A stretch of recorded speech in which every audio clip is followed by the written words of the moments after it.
So this is in fact the best country on earth, without hesitation.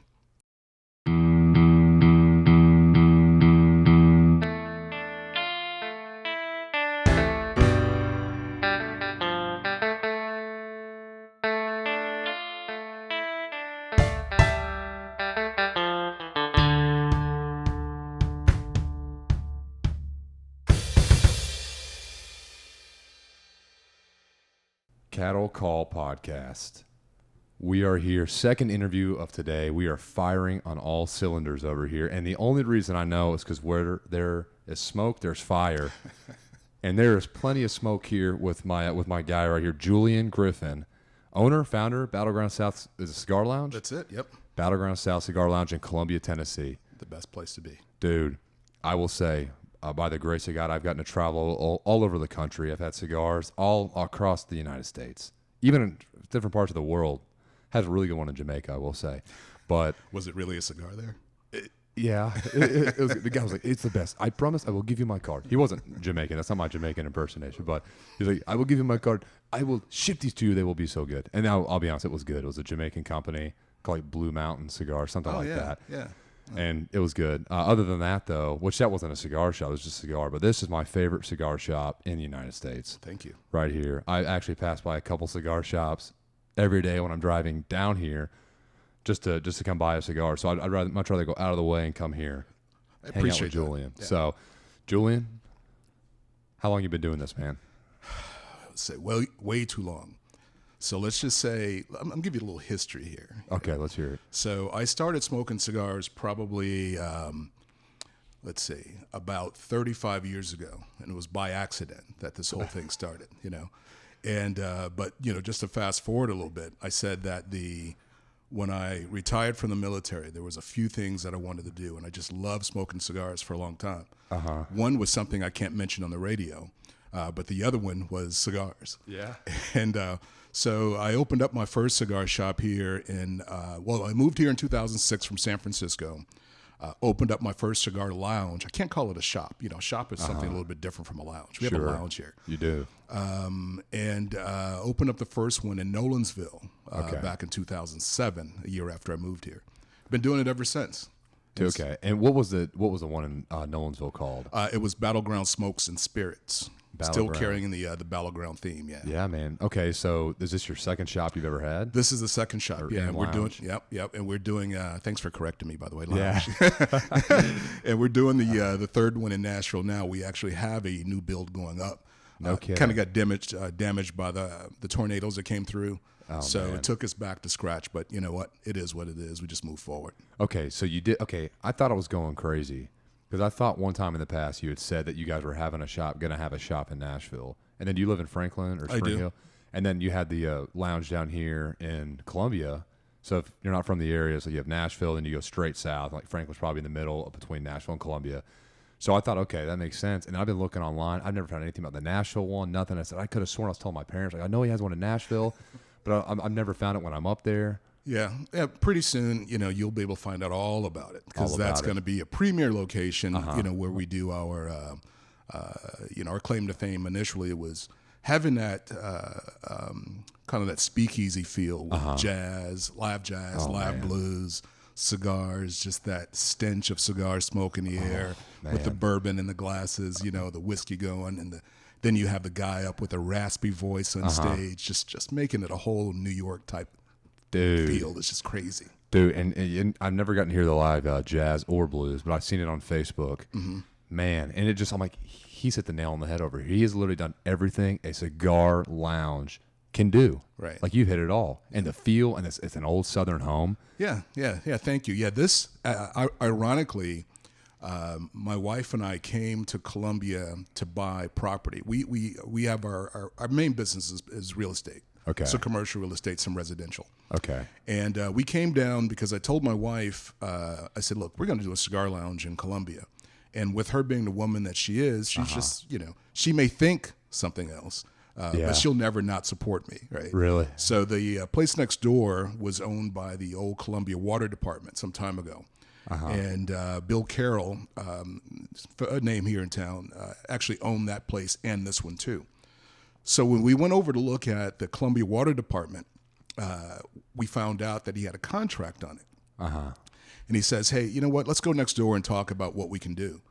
And so, I say next door. I didn't know anything about the dude. So I'm thinking, is he taking me next door to put me in the basement or something? Or, what's going on? But anyway, so we came in, and as soon as my wife and I walked in the house, it was that aha moment where we walked in and we immediately said, this is going to be the lounge. Well, then when we looked at Bill goes, oh, no, you can't do cigars out of here. I said, well, why not? Because the place is zoned residential and commercial. I could do anything I want, But looking at the stature of the house, it was built in 1885. Oh, wow. It had really good bones, and it had that old feel as soon as you walked in. And I was looking for a place that you could still service everyone, but some people could be separate. Like each room in the house is a different theme, so to speak. You could be downstairs at the bar with some of your friends. You can be in the room next door with some of your friends. You can come upstairs as we are now. Right. And there's 3 rooms upstairs. It was a place for everybody, but a place for everybody to be all inclusive. So this is it. Man, and how do you decide on the name? First, I know it was Battleground South, but also the logo. I'll try to describe it. Is it the Confederate and the Union generals? You hit it right on the head, yeah. Sitting there smoking a cigar talking? You know what? That is it. That is it. So, and it was funny when I was in California, and I'm from Chicago originally, which we'll talk about later, but when I was in California and I had this idea of having a cigar lounge, because I knew I was coming to Tennessee. And I said, what would I call it? So I knew I was moving actually to Thompson Station area. Okay. And, I'm not a history buff, but I like to read up on every place I go to. Sure. And it was this whole thing about the Civil War and a lot of the Battle of Franklin and all those different places. Right. So I said, man, I'm going to open up a cigar lounge, and I'm going to call it Battlefield. And then so I started Googling Battlefield, and there was like 50 million things. and I said, well, that's not going to be it. So then I said, you know what, how about Battleground? So Battleground sounded kind of tough, Battlefield had too many different connotations, with people dying and things like that. Battleground was more historic, Right. So, and then once I figured out what I was going to call it, I had to think of a logo, right? So I was sitting down with my graphic artist who owns a chain of stuff up in California, and kind of shooting back and forth. And I said, how about something, because cigars is all about sitting down together. That's right. Fellowshipping, having conversations. And no matter who comes through the door, whether it's a garbage man or a judge, everybody kind of sits down and they have one thing in common, and that's the leaf. So, oops, I'm sorry. No, you're good, man. And so what I thought about was something that, sorry about that. No, you're what good. I thought about, popular guy, man. No, not really. It's just the bill collectors calling me, telling me my student loan is past due or something.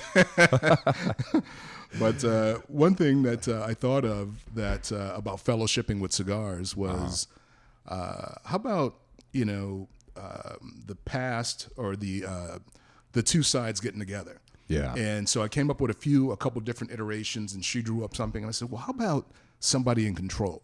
How about a Union general and a Confederate general sitting down over a cigar, hashing out their issues and coming to an agreement, which is exactly what happens here. So how long did it take you guys to do the whole process for figuring out a logo and a brand like this? Well, I would say from the idea came together pretty quickly. I'm not going to say I'm an idea guy, but I do have some stuff, and she kind of bounced some stuff back and forth off of me. So I think all told, probably a couple days, quite honestly. No kidding. But for the idea, but it took maybe a couple weeks for the logo and all that stuff to kind of come together. So that's awesome. Yeah. Okay, so what about the Nashville shop? I know there's going to be some brand continuity there. How are you going to make it a little bit different from there, but also the same company? So no difference. The theme is the theme. The brand is the brand. It's all Battleground. That one will be called Battleground North. Oh, okay. Just again keeping that theme together. That's cool, man. Yeah. If it ain't broke, don't fix it. That's right. Just and it's working. Let it go. Yeah. It's been pretty good to us, and we have a lot of name recognition in Middle Tennessee already. So I didn't want to break that up by starting something different that people are like, well, who are those guys? Right. So they'll know immediately when we open the doors. Bring it on in, baby. Bring it Battleground on in. is here. That's right, baby. That's right. And hopefully y'all are going to do well. You said you're going to be what, North or East Nashville? Where are you going to be at? It's going to be, it's right over by Rosa Parks area, by the 8th Street, Rosa Parks, kind of that area of the city. Yeah. Okay. Cool, man. And when is that going to be open by, you think? Well, if we didn't have issues with the tornado that kind of ripped through that area a few months ago, we were shooting for December of this year. Okay. But now we're looking more towards July, August of 2021 at this point. So about a year. Yeah, but it is what it is. Perfection takes a long time. God didn't make this place in a day, so we'll kind of go on His time. That's true, man. Okay, so you said you're from Chicago originally, right? Mm-hmm. Born and raised, or born and raised on the south side of the city. I am a White Sox fan, not a Cubs fan. I do have a number of Cub paraphernalia. But that's only for fire for target shooting. Born and raised in Chicago. Kind of a story type of deal. Was born in the projects in the city. My parents, who worked very hard, moved us out of the projects when I was about 4 or 5 years old. Moved to the south side of the city, and had a pretty good life from there. Really? And then where did you go after Chicago? Let's see. Man, does prison count? Should I bring that up or no? Hey, it's your podcast. I was going to say, man. Don't hate me because of, bad things I've done in my life. But let's see. I left Chicago when I was 17 years old. Went to school at Air Force Academy in Colorado Springs. Okay. Stayed there for 4 years. Well, maybe 5 years. Yeah. And then at that time got commissioned and moved on from there. So I didn't realize you went to the Air Force Academy. I did. Yeah. Right on. Well, I should say there was a stop in between. Let me back up. So I left Chicago when I graduated at 17. Went to 2 years of flight school down at Southern Illinois University in Carbondale. Yeah. And then once I graduated from flight school, I got accepted in the academy and then went to the academy from there. Gotcha. So I have to give the Salukis a little shout out too. Oh, yeah, absolutely. We actually moved a guy a couple months back. He was from Chicago, and his ticket out was he went and played football at Southern Illinois. Oh, really? In Carbondale. And it's weird. I went through there like the next week, and he's a great guy. I need to get him on the podcast too. I imagine he smokes cigars, and he actually has that same picture up there. There's a mob portrait. No way. Yeah, and I remember because I'm there. I love all the mob stuff too, and I'm sitting there and I'm telling the guys, my crew, I'm telling them, pointing out every single guy. And he's like, "Man, you know your stuff." I don't know if it's bragging rights to know a bunch of mob bosses and mob movies, but yeah, I was gonna say the scary part is if those weren't actors and you still knew them, then I'd have to question you. Yeah, you're friends with John Gotti Jr. Yeah. Okay, so then what did you go to flight school for? What did you want to fly?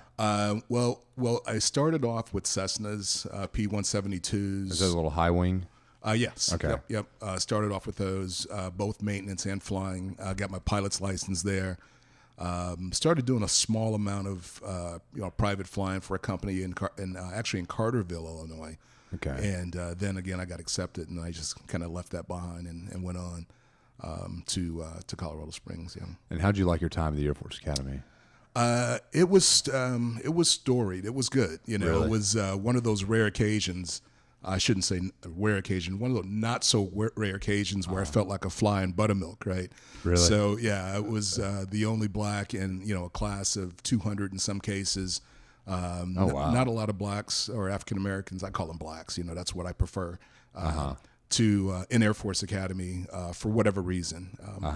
There's a procedure that you have to go through to get in there. Obviously, you have to have the grades and whatever to get in there, but there's also a part of political connection and things like that. Really? And I was helped along a lot by some of the Chicago connection, if you will. Well, cool, man. The city that works. Yeah, you might be in the mob too, then. I might be. That's funny. Man, I've been accused of being part of the Illuminati. So. Oh, really? Oh, man. Hopefully not by anybody in this room. Maybe customers when they come in. Really? Oh, man. Because I remember the first time I ever came. So I can't remember why we were what we were doing around this area of Columbia. But we were driving through for something, my mom and I. And my dad and her, they came through a couple days earlier. And they said, okay, there was a cool cigar shop somewhere in this area. And they know I love cigars. My dad loves cigars. And it's a cool old house, and it was closed, I think, when they drove by. And so my mom and I are driving everywhere trying to find it. And of course, she can't really remember. Of course, there's all this whole grid all behind us here. And we just kept driving around. And like at the time, it wasn't popping up because a little icon on Google Maps is like a little martini glass or something. So you're typing cigars and like nothing's showing up. I'm like, well, I'm just going to keep driving until we find it, you know.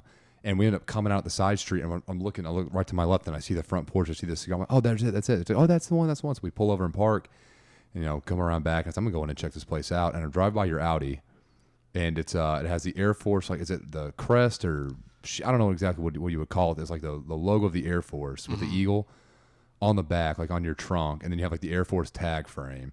Maybe something else with the Air Force, and that's pararescue. Okay, pararescue. And I'm like, okay, I'm biased. I'm trying to go into the Air Force. I love the Air Force. I'm like, okay, a cigar guy in the Air Force. Like, dude, look at this sharp Audi. Like, let's go check this place out. And that's the first time I ever came in and was sold on it from that point. Awesome. I remember talking to you, and you said you were a combat medic. Yeah. And I was like, is he a PJ? Do I just go ahead and ask? Am I allowed to ask if he's a PJ? Like, that's Special Forces. Can I say that word in here? And so did you go immediately become a pararescue jumper or what? No, I did not immediately. So when it's kind of a weird thing, you know, I tell a story to people that that know a little bit of my history, and it's easy for them to fathom after knowing me for a while. But I went to school to be a doctor. Okay. So, at Air Force. Well, you know, whichever way, either Air Force doctor or whatever. Okay. So this is a little known story, Daniel. So this was I went to school for chemistry. So I graduated with a degree in biochemistry. Right? Wow. And when I graduated, they sent me to Patrick Air Force Base, which is in Cocoa Beach. That was my first duty station. Okay.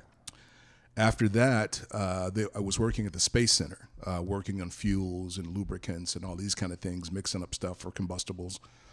And I was blowing up more things than people imagine, you know. So I got really good at blowing up stuff, you know, stuff that I wasn't supposed to be blowing up in the labs. But, you know, it made me start thinking of what was that show that was on, the guy that was a teacher and he started making... Oh, Breaking Bad. Breaking Bad. So I was the Black Breaking Bad of Cocoa Beach. You were Walter Black. That's right. Yeah. Don't think I didn't make anything like that, but you know, I was just experimenting and stuff. But anyway, that was kind of boring for me. You know, I was walking around, and I go back, and I always bring my Chicago roots up to say all these cool things. You know, this action and stuff I was involved back in the city. Now I'm stuck in a lab with a white jacket on, walking around thinking like, man, this is not me. So I went to my CO at the time and said, look, I want to go. Commanding officer? Yeah, I'm sorry. And I told him that I wanted to go Air Force Pararescue. And he says, he goes, boy, you can't go pararescue. I said, why is that, sir? He goes, because black people can't swim. And so... And I was like, wow, that's quite a challenge to tell me that I couldn't swim. And I, quite honestly, I was a pretty good swimmer, you know, from the days of the YMCA back in Chicago. But anyway, so I went through, you know, because it's a 52-week school that you go through. Oh, man. You know, you go through all kinds of things, jump school at Fort Benning. You go through SEER, you know, search, whatever it's called, rescue and whatever. So you go through all these different agencies to be able to get to a point at which I came back to do dive master school in Oceanside, in Southern California. Well, they put me in a tank and turned me over a few times, and I couldn't find the bubbles to get up, and so they flunked me and sent me back. So I get back, and my CO says to me, "Well, I told you couldn't swim," and it wasn't the fact that I couldn't swim; is that the whole confusion thing. So. They gave me an opportunity. To go back again. And so this time, all my comrades, I would say, back in Oceans or back in Cocoa Beach, you know, took me through all these different things. Held my head under the water in the ocean, all these different things that just kind of helped me on. Man. And here I am thinking that I would go back to where I left off. No, you start the thing all over again. You start the process all over. The whole 52 week or 52 weeks. Yeah. So the whole process all over again. And but when I got to Fort Benning to jump school, they decided, okay, we're going to move you on from here. Okay, it looks like you're good with everything else.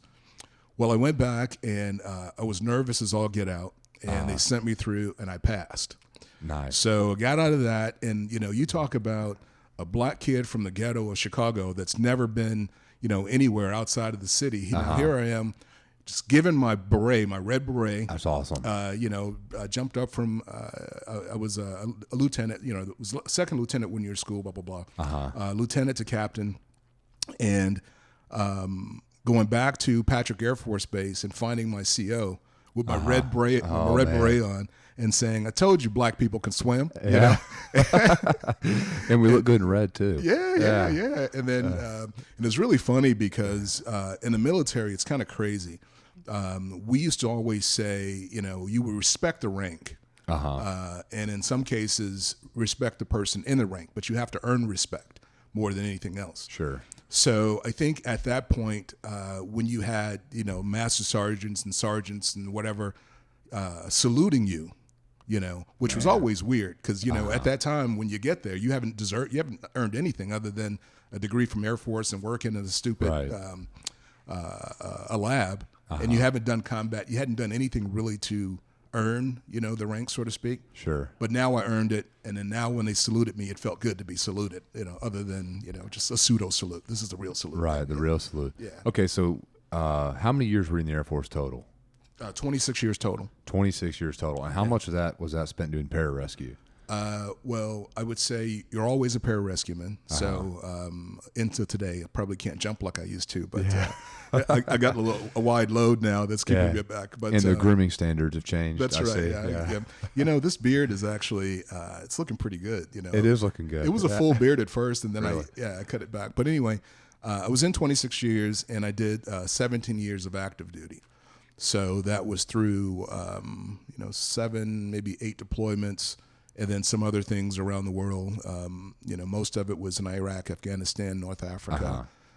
My first deployment was actually Kosovo, where we were attached to a UN contingent. Really? Basically a show of force is what we did. What year was that? Do you remember? That was 1988. Man. 1988, yeah. Okay. And then from that point on, did several things down the line, and things that we, you hear it all the time. So, can't talk about that, but thank you. So, but yeah, it's been good though. Man, how'd you like your time in the Air Force? When you look back now, I enjoyed it more than anything. I think the only greatest joys that would be, I would say, better than being in the Air Force was the birth of my kids and my wife Megan. Right now, it's. But it was good. It was tough, but it's just like anything. When I think back on it, it was just yesterday. In that time, although when you're there and it's 130 degrees in the desert and you've got 60 pounds of gear, you're thinking like, God, what did I do to deserve this? But I went in. I had a mission. I was focused, and having that daily focus was good for me. I know that protecting American citizens against whatever tyranny that was out there was important to me, and it made it easy. If I could do it all over again, I would do it +1. Really? Absolutely. Man, so how many different countries did you think you got to go to while in the military? The difference between going to and actually enjoying are two different things. I imagine. But I would probably say we touched, I'm trying to say it without exaggerating, maybe 30 or 40 different countries. Wow. Yeah, and that's on the light side. Yeah, I think for some people, but when you're specialized, you're only sent to places where they really need you, as opposed to, you think about countries like, Egypt, Libya, Angola, those places. Those are places where I never would have gone had it not been for the Air Force. But I tell people I've been there, and they said, "Man, you've been to some cool places." I said, "No, not I wasn't on a honeymoon there or something." It wasn't a destination wedding. That's to right. Egypt. Yeah, but I would say that may be on the light side, but that's passing through and actually touching ground there. Yeah, but outside of that, though, I still say there's no better place than where we are today. United States. Oh yeah, I mean, if you if you look at some of the strife and just the human rights violations that all these other countries have, and you fly in on American Airlines, and you get off at your airport and you look around and you see the freedoms that we have here, whether we've taken for granted or not, which I think we really do. We take our freedoms for granted here. And you go back and you look at some of the places that I've been, and I said, well, why? Why is that? Right. But so this is in fact the best country on earth, without hesitation. Man, what country outside the United States would you return to right now, given the opportunity? Out of all the ones you got to see, whether it was for cigar stuff or for military, what one outside the United States would you want to go to right now? That's a tough one. I'd say that New Zealand was a cool place. Oh, wow. Yeah, Australia was really cool. And it was only because I could speak the language. Yeah. There's some cool places in Europe that we went to that, France and Germany and all that. I don't speak French. I speak a little German. I speak Farsi. Oh, yeah? Yeah. But did you learn that in the Middle East, Farsi? Or yes, no? It was a requirement of Special Forces, yeah. Oh, wow. So but I say any place that I would go back to today and be able to enjoy would probably be New Zealand and Australia. Although some beautiful countries in Europe, but those countries to me seem to be, far away from, different strife and conflict, easy living. People were extremely nice, as opposed to some of the European areas. And, not to say that Europe is bad in case this podcast is being broadcast in Europe. I think I have like 2 listeners in France or something. The French are cool people. Yeah. Yeah. But it's but probably those 2 countries will be my go-tos. Gotcha. And then where did you go when you finally retired from the military? Well, I went to San Francisco. That was where I ended up landing. I had some other contract employment during that time. For example, I did some contract employment with Nissan and some things like that. And it was by chance that Nissan was moving their offices from California to Nashville. Yeah. And I managed to kind of ride that wave. Yeah. And, I think I probably owed them some moving money or something. But because I quit as soon as I got here. Yeah, we'll use a fake name for you for the podcast. I appreciate that. All these bill collectors all the time, man. I know. I'm sorry, man. So how long you been in Nashville now? Did you move here? We said 2006. 6, okay. Yeah, 2006 is when I got here. And it was a funny story, too. Part of that story of moving here is I had a friend that was doing weapons training here in Nashville. Wow. He had a contract with the TBI, FBI, so on and so forth. And so he called me up, and this is how the whole Nissan thing fits. I'm trying to make like I'm not a bad guy, but to tell you how this works. So he called up and he goes, "Hey man, what are you doing?" Yeah, I said, "I'm sitting here, smoking and drinking." Is this in San Francisco? In San Francisco, and he was living here. So he goes, man, you probably have to live in that city, man. Oh, dude. That's all I could do. Yeah. I had a house full of cigars and liquor and no furniture. I would think I was sitting on my boxes, But anyway, I said, I'm doing what I told you my goal was when I retired. Now, he was in the Marine Corps, and he did some crazy stuff in the Marines. But so I said, I told you when I retired, I was going to start smoking cigars, drinking bourbon, and getting fat. And I think I got fat, smoke cigars, and drink bourbon. So kind of the opposite direction, But you got all 3. Right. Yeah. So, thank you. You're just going to call me fat? You got to work on the fat one. Let me just say, yeah. So anyway, am I turning red? Can you tell? Yeah. So anyway, he goes, "Hey, I have this contract here, and I need another guy that's got some small arms training experience." He goes, "Do you want to come?" I said, "Where did you say you were?" He goes, "In Nashville." I said, "Dude, I don't want any part of the South. I don't want to go to Nashville. It's hot. People are crazy. They're all racist, all this kind of stuff." That was my impression because I've never lived in the South, although my parents are from the South. And then he goes, "Man, stop that crap." He goes, "Come on down." So I flew into, I went to Oakland, caught a flight out of Oakland, flew into B&A, into Nashville. Yeah. And when I got there, it was like 190 degrees. It was in July. Yeah. And I remember they had a car parked for me on the top deck of the airport. Ooh. And I walked out, and as soon as I walked through that breezeway, now remember, I just left San Francisco where it was 68 degrees. Yeah. And I got here. No humidity. No humidity. I got here, it was 100 and something degrees, and my car was parked on the top thing of the parking garage.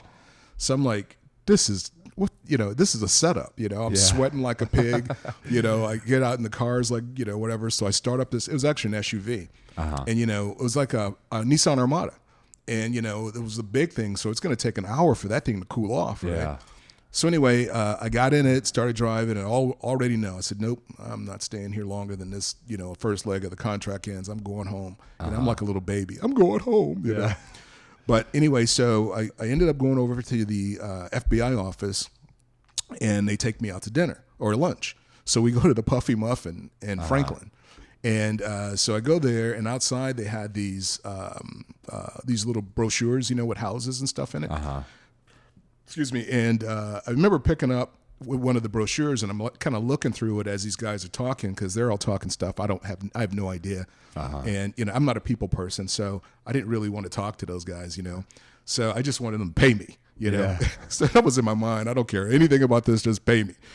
But anyway, I look, and I was looking at these houses, and I'm thinking, how is it possible that you can get a 2,500 square foot house in Tennessee for $200,000? Yeah.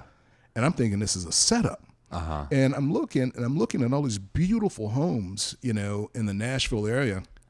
And I was like, how is this possible? So the guys start laughing at me, I was like, yeah, blah, blah, blah, blah, blah.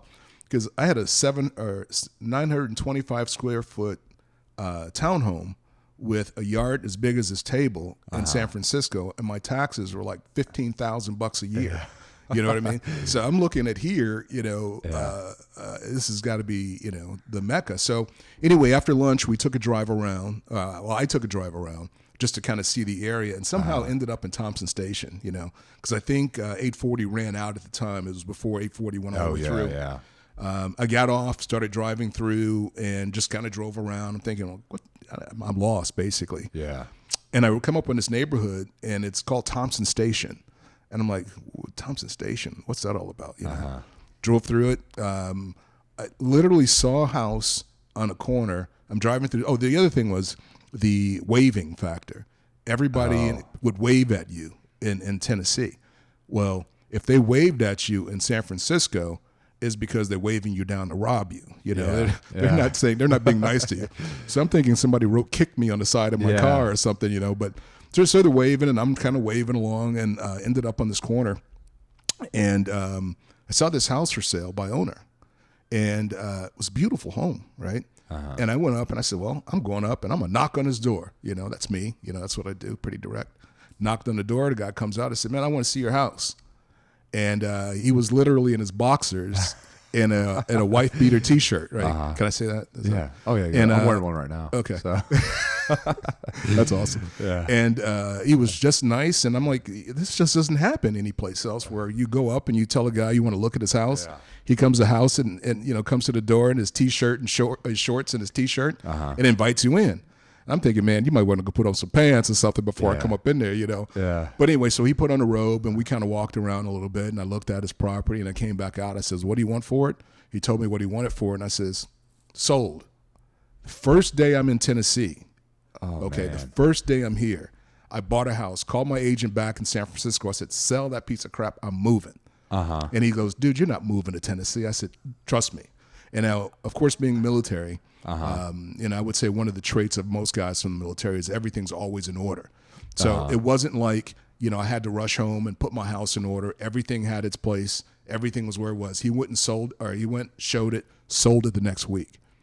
Man. So you think about the divine order where you come here, you find a place, you call your real estate guy, they sell your place, and you move all in a week and a half.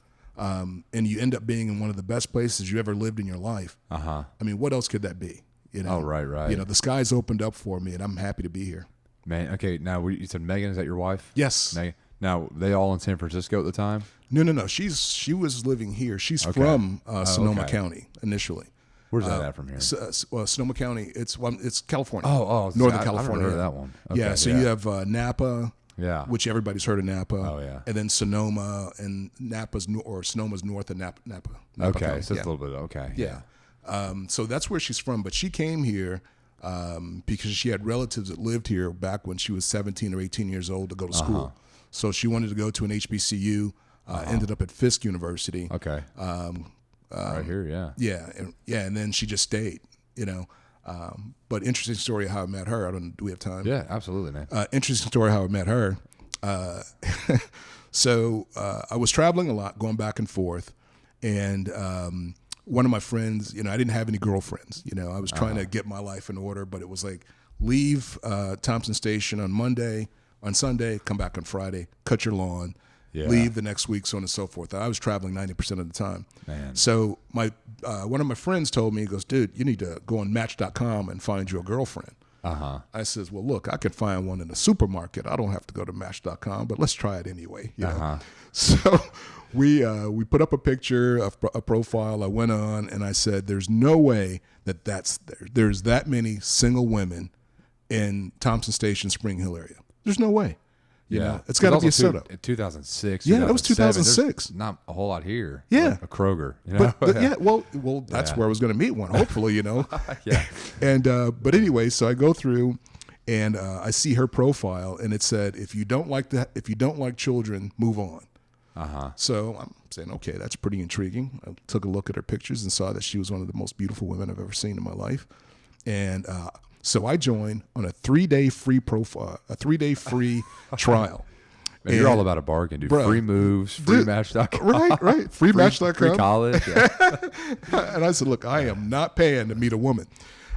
So anyway, we went through, and I did that. And then a couple of days later, as I'm going in to cancel my subscription, there's something from her. She wrote back to me. And I said, look, I got one day. Okay. If you, and I told her, I got this for free. I was very honest. And if I don't hear from you in the next day or so, I'm assuming that you don't want to. So I canceled my subscription. I actually sent her my email address, my personal email address, and my phone number. And lo and behold, she sent me an email. Nice. Well, fast forward, we talked for a little bit. I was coming back from Manhattan, and I said, you know what? Let me call this woman up. And so I called her up, and I'm driving back from the airport, and we're talking, and we had some conversation before then. But I said to her, I said, well, where do you live? She goes, I'm not going to tell you where I live. Where do you live? I said, well, I live in Thompson Station. She goes, well, so do I.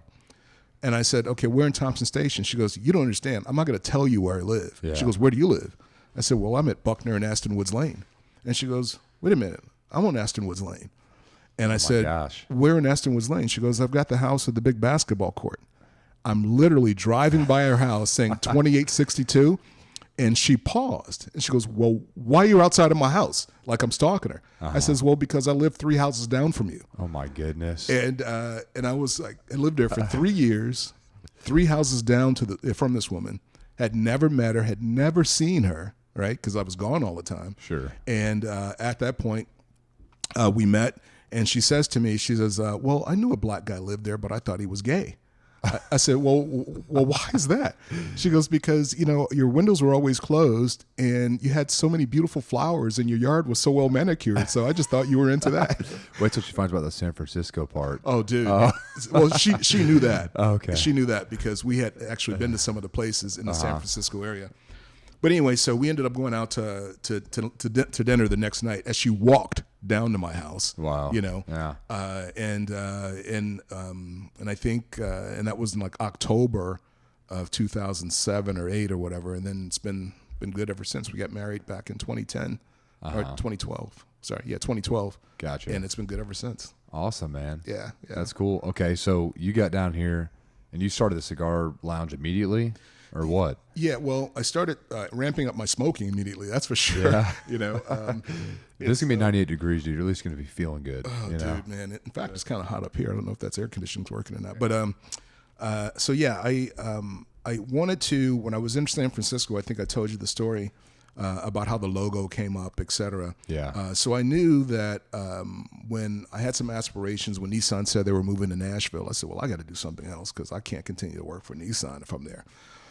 So I said, I'm opening up a cigar lounge when I got here. So I started it with a couple other guys. We found a place in Nolensville, which was actually, at the time, it was an existing cigar lounge. Oh, wow.